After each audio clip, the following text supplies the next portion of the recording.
A couple of years ago, I watched this lecture by Arindam Chakrabarti, How to Do Good Things with Words, which was inspired by J.L. Austin's work, How to Do Things with Words. So, in that lecture, he mentions this dialogue between Raja Janak and Sulabha, and he goes on to dissect the components of a good speech, inspired by this text itself. And I wanted to read that for a very long time. I didn't read it. I got a chance today, and I completed this. It is such a beautiful text.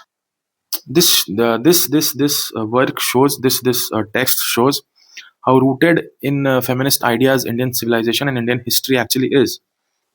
No, I'm not here to just justify Indian feminism and other things, but I'm here to just appreciate the beauty of whatever is written in this text. So it starts with Yudhishthir asking this question to Bhim, that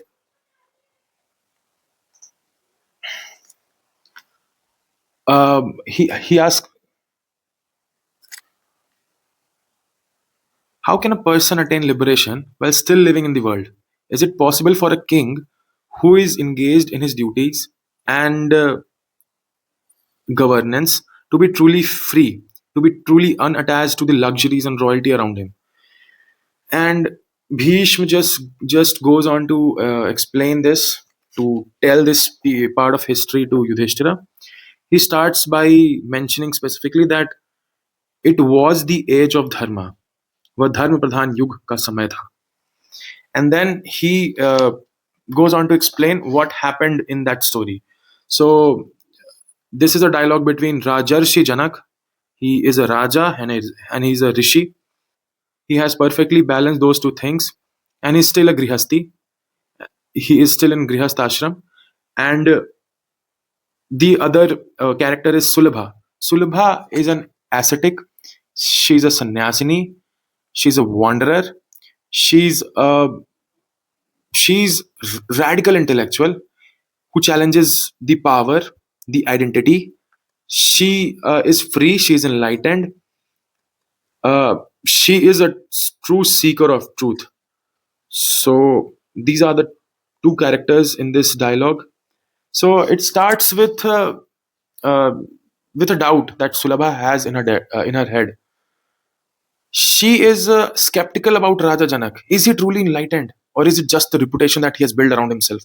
Is it just the PR that is working around him? That is what happens with kings. A lot of PR actually works. So she decides to personally test him. She swiftly travels to this country called Videha, whose capital is Mithila, and she changes into this form of a very young and a very beautiful woman. She enters into the courtroom of Raja Janak, and Janaka just notices her beauty and presence.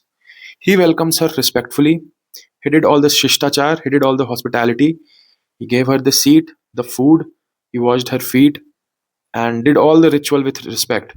After all the etiquettes and shishtachar is done, Sulabha just decides to enter Janaka's mind, and she enters Janaka's mind, and they start to have a conversation in the same body.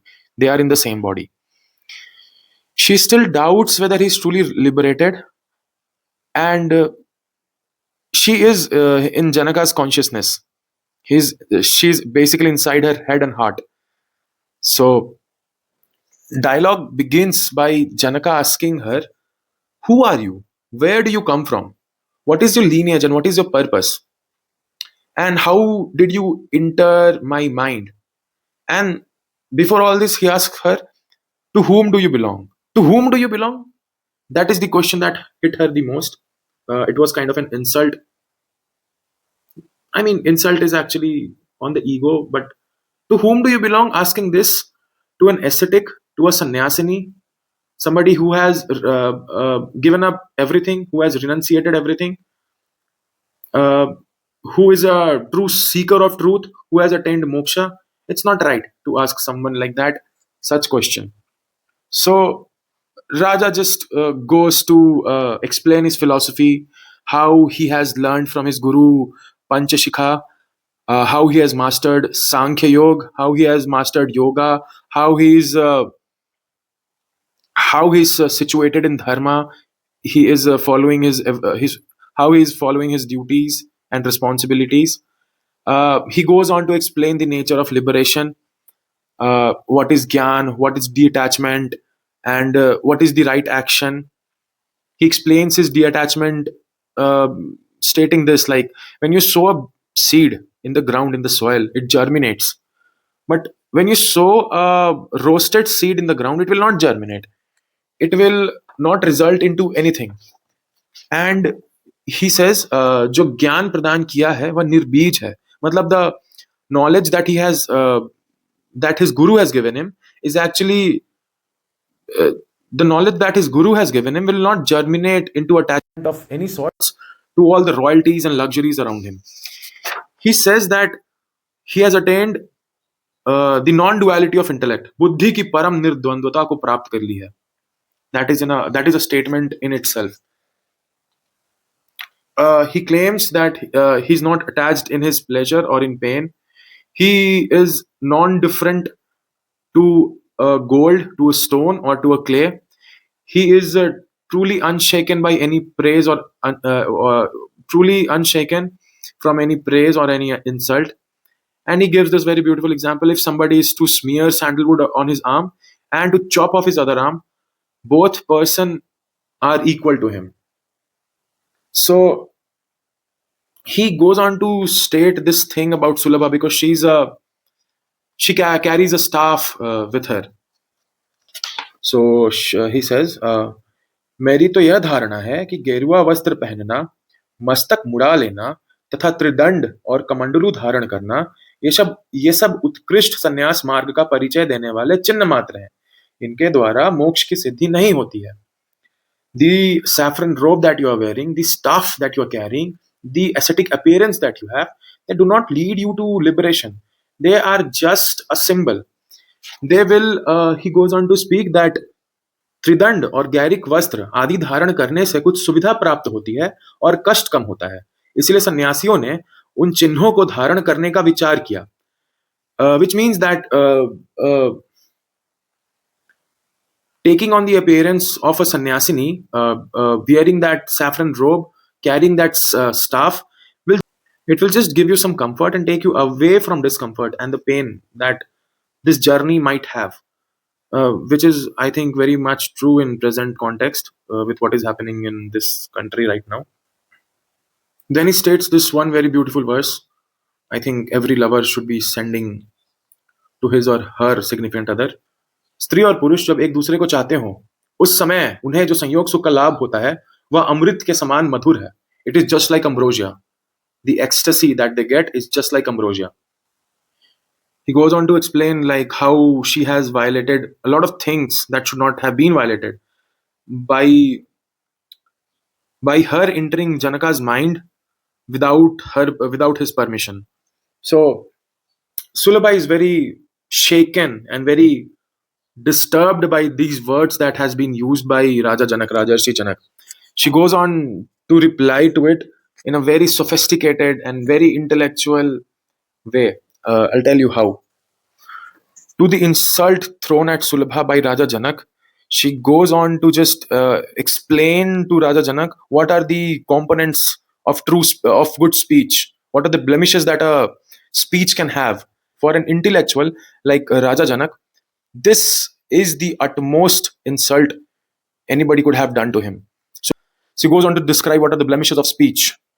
She says that speech must arise from true knowledge. It should be rooted in direct understanding and not from the borrowed language. It should not be a repetition of scriptures. It should not be an intellectual show off filled with jargons and empty words just to show what what you are. First. Second, speech must be free from ego.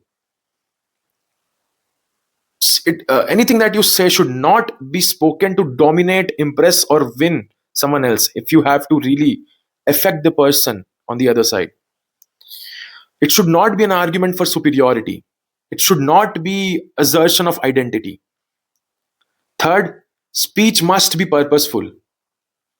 It should serve a clear purpose. It should not be a decorative language without substance. Uh, the redundant elaboration, the verbosity should not be there. It is not for decoration, but for illumination of the soul, illumination of the self. Fourth, speech should be clear and unambiguous. It should not have double meanings, no hidden manipulation. Uh, it should be philosophically accurate, precise, and it should have a logical structure and consistency. Fifth, speech must not be harmful. Uh, Speech should be paranga mukha sukham, which means that the offensive language should be bearable only if one turns their back to.